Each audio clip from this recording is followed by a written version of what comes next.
Pemirsa, kita lanjutkan dialog siang ini. Kita masih terhubung dengan juru bicara Kementerian Kominfo, ada Mas Dedi Permadi, dan juga pakar telematika Pak Abimanyu Wahyu Widayat. Saya ke Abah terlebih dahulu, ini menanggapi juga pernyataan dari Mas Dedi tadi. Sebetulnya infrastruktur kan ini sudah ada dan terus ditingkatkan. Kita percaya seperti itu, pemanfaatan teknologi, kemudian juga peningkatan kualitas dari infrastruktur yang sudah ada tentu ini sudah dilakukan oleh Kominfo. Yang saya tangkap, Abah, dari perbincangan kita bahwa sebetulnya sekarang adalah terkait dengan literasi digital dan juga sosialisasi kepada masyarakat terkait penggunaan sistem konektivitas digital. Benar demikian, Abah, atau mungkin ada yang saya miss?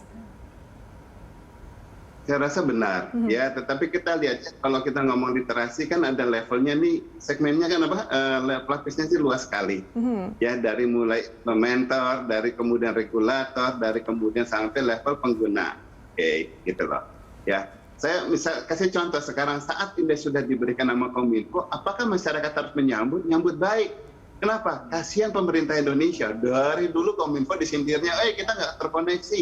Kita semua susah, semua menyindir Kominfo gitu. Sekarang sudah diberikan Kominfo, ibaratnya kalau saya jadi Kominfo, saya sudah berikan. Kamu mau apa sekarang gitu? Ibaratnya gitu. Nah, sekarang justru kita bisa, cuma kan nggak mungkin Kominfo memberikan tantangan kepada masyarakat untuk kayak gitu kan? Karena kan dalam arti sejauh ini itu yang digadang-gadang masyarakat ditagih-tagih kepada Kominfo. Sudah diberikan, ya. Yang harus disiapkan nama masyarakat, saya tadi menyinggung adalah mengenai industri 4.0, ya. 4.0 itu simple, sebetulnya hanya cyber physics, kalau nggak salah ya. Yang kedua adalah Internet of Things, yang ketiga cloud computing, kemudian terakhir itu cognitive computing. Ya, simpelnya adalah juga cyber physics, segala semuanya nggak sekarang harus semuanya bendanya ada di lokasi. Jadi kita bisa mensupport Aceh, Medan, Kalimantan, Papua, segala dengan server, dengan segala sesuatu yang masih ada di Jakarta ataupun mungkin Surabaya, di kota-kota besar yang elektriknya masih lebih baik, ya. Dan kemudian Internet of Things, semua perangkat yang di sana yang bisa di remote yang dipasangnya, gitu.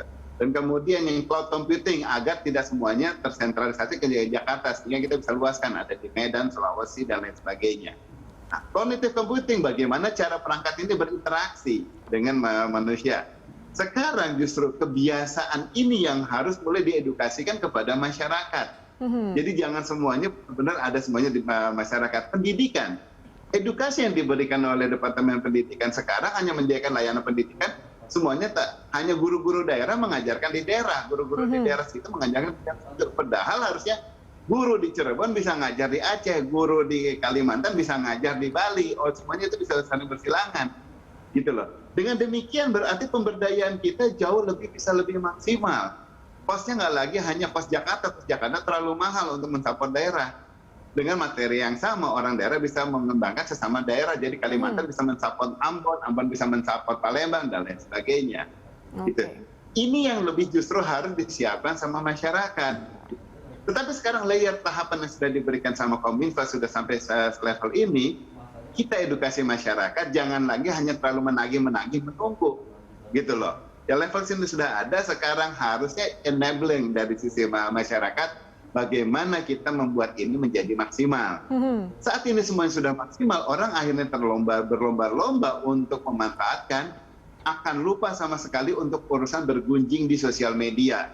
Karena siap ada pergunjingan, semuanya sekarang sudah bisa dibilang ditahan, bisa diredam karena semuanya itu sudah lebih baik, kondisi lebih baik. Dan pemerintah kan sudah menjanjikan juga yang namanya polisi virtual, ya, kalau nggak salah dari Kapolri kan sudah menerapkan. Ini sudah baik gitu loh, enablingnya sudah ada, dan kemudian tentang polisinya lebih memantau. Sekarang masyarakatnya sudah lebih diupayakan untuk ke pemberdayaan, jangan lagi hanya ngobrolin saja. Oke, Mas Dedi, pemberdayaan yang dimaksud oleh Abah, apakah itu sudah dilakukan? Tadi kan sebetulnya Mas Dedi sudah menjelaskan bahwa dari Kominfo sendiri sudah melakukan pengembangan dua hal, infrastruktur dan juga peningkatan SDM. Seperti apa, Mas Dedi? Ya, ini memang penting sekali yang disampaikan Abah, ya, SDM. Kominfo sudah memiliki pendekatan yang komprehensif untuk mendukung, ya, mendorong SDM bidang digital. Nah, tetapi catatannya adalah Kominfo tidak bisa sendirian. Dalam hal SDM ini harus kerja gotong royong seperti disampaikan Abah tadi, masyarakat juga perlu mulai sadar bahwa ketika ruang digital sudah disediakan, maka ayo kita pakai secara positif dan produktif. Nah, pendekatan komprehensif yang dilakukan oleh Kominfo itu ada layer-layernya, seperti piramida. Kalau di konsep kami, piramida ini terdiri dari 3 layer. Layer yang paling bawah, yang paling besar ini adalah basic digital skill, atau orang menyebutnya sebagai literasi digital. Ini semua orang butuh. Ada digital parenting, ada ethics, ada pelindungan data pribadi, ada pemahaman tentang keamanan siber yang dasar, dan lain sebagainya. Semua orang membutuhkan ini, termasuk juga untuk bagaimana kita memerangi hoax, cyberbullying, dan lain sebagainya. Itu basic digital skill namanya. Yang di level tengah, yang lebih kecil, itu intermediate digital skill. Kominfo punya stimulus program namanya Digital Talent Scholarship. Karena kita ini setiap tahun membutuhkan 600.000 rata-rata dari 15 juta kebutuhan, 9 juta kebutuhan dalam 15 tahun, kita membutuhkan 600.000 per tahun, dan Kominfo setiap tahunnya, kalau tahun ini sediakan 100.000 beasiswa orang untuk belajar intermediate digital skill. Contoh temanya apa? Internet of Things, Big Data Analytics, cyber security, cloud computing, dan lain sebagainya. Itu di level intermediate. Dan di level paling atas itu adalah advanced digital skill, atau kecakapan di level C, if level, baik untuk public sector maupun private sector. Jadi dengan mendorong seluruh lini ini, maka kita bisa memastikan, tentu dengan dukungan aktif dari masyarakat, semua level kecakapan digital ini bisa kita dorong. Tapi PR utamanya tetap kesadaran masyarakat untuk mendorong ini bersama-sama. Oke, kita akan bahas mungkin terkait dengan literasi digital di kesempatan lainnya. Tapi Mas Dedi berbicara soal target, sebetulnya tadi sudah sempat disinggung sedikit oleh Mas Dedi ya, terkait dengan apa sebetulnya target-target dari Kominfo terkait dengan pengembangan konektivitas digital. Namun target dalam waktu dekat paling tidak, Mas Dedi, apa yang menjadi target dari Kominfo terkait dengan pemanfaatan tol Langit Palaparing, kemudian juga terkait dengan konektivitas digital? Target besarnya ada 2 untuk infrastruktur. Yang pertama adalah menyelesaikan 12.548 desa dan kelurahan yang belum ada sinyal 4G, dan ini ditargetkan selesai pada akhir tahun 2022. Yang 3.435 itu ada di daerah non 3T, sehingga yang membangun operator seluler. Yang 9.113 itu di daerah 3T, sehingga yang membangun Kominfo. Itu target pertamanya, Mbak. Target kedua adalah kita memiliki 501.112 titik pusat pelayanan publik di seluruh Indonesia. Dan masih ada 150.000 pusat pelayanan publik seperti rumah sakit, kantor kelurahan, dan lain sebagainya, itu yang belum memiliki akses internet memadai. Dan itu kita targetkan pada kuartal 3 tahun 2023, 150.000 titik itu bisa mendapatkan akses internet yang memadai dengan kehadiran satelit Satria 1. Jadi 2 target utama itu bisa dibilang bahwa seluruh desa dan kelurahan dan seluruh pusat layanan publik akan memiliki akses internet yang memadai pada kuartal 3 tahun 2023. Iya, kita harapkan itu cepat terrealisasi. Kalau dari Abah sendiri, melihat tadi target-target dari Kominfo untuk ke depannya, apa yang menjadi catatan untuk pemanfaatan tol Langit Palaparing ini dan juga terkait dengan konektivitas digital, terutama di era pandemi, Abah? Kita kalau era pandemi berarti level sekarang yang paling diperhatikan masyarakat adalah soal vaksin misalnya, yang paling mendasar. Itu selalu adalah suatu informasi, klarifikasi informasi dari apa yang sekarang diharapkan oleh masyarakat. Tapi itu bicara soal isu, masalah obat ini, obat itu, obat ini, obat itu.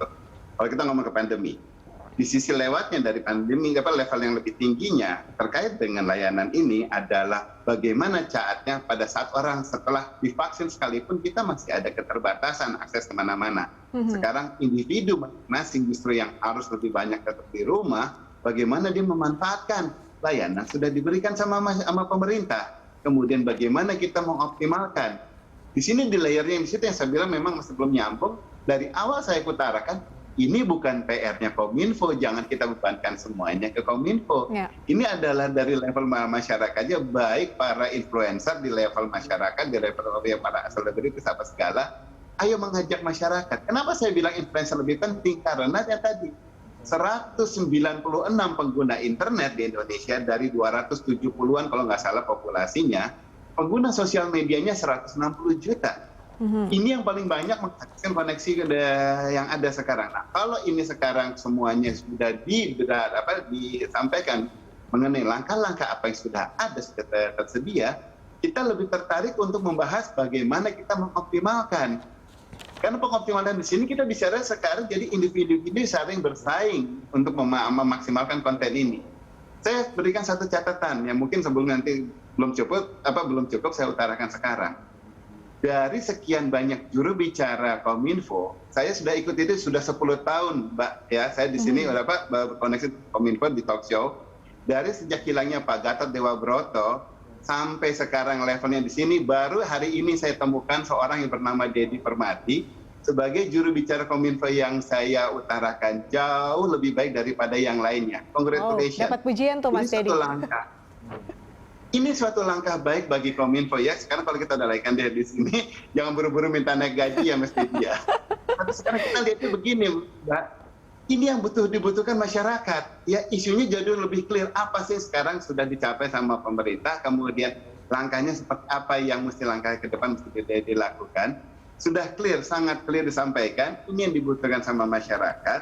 Dan kemudian mari kita galang, kita bantu. Ya jangan kemudian semuanya hanya melakukan kritik. Saya sering melakukan kritik selalu ini. Tetapi saat sekarang sudah enable, apalagi mesti kita kritik kalau sekarang justru levelnya masyarakat yang harus saya kritik. Bukan lagi pemerintahnya, tapi masyarakatnya. Ini sudah terjadi, kita bilang. Ayo kita optimalkan. Itu bagaimana kita bersama-sama mengajak masyarakat untuk lebih mengoptimalkan konten yang sudah ada gitu. Oke, baik. Nampaknya keputusan tepat Mas Deddy bergabung dengan kita ya siang hari ini, dapat pujian tuh Mas Deddy. Oke, kita harapkan pastinya kinerja yang sudah baik ini dapat tetap ditingkatkan oleh dari pemerintah. Kemudian juga tadi Abah masih butuh tetap kritik ya kepada pemerintah atau mungkin kepada mereka yang menjalankan konektivitas digital sejauh ini. Karena itu yang kita dibutuhkan sekarang, terutama juga di masa pandemi ini, orang-orang malah lebih banyak menggunakan internet seperti itu. Oke, baik. Abah dan juga Mas Deddy, terima kasih sudah bergabung bersama kami di Lunch Talk. Tetap semangat, sehat selalu, selamat beraktivitas, selamat berakhir pekan. Terima kasih Abah, Mbak. Terima kasih Mas Deddy, Abah. Terima kasih Mbak. Baik, pemirsa, Lunch Talk akan kembali usai jeda, tetaplah bersama kami.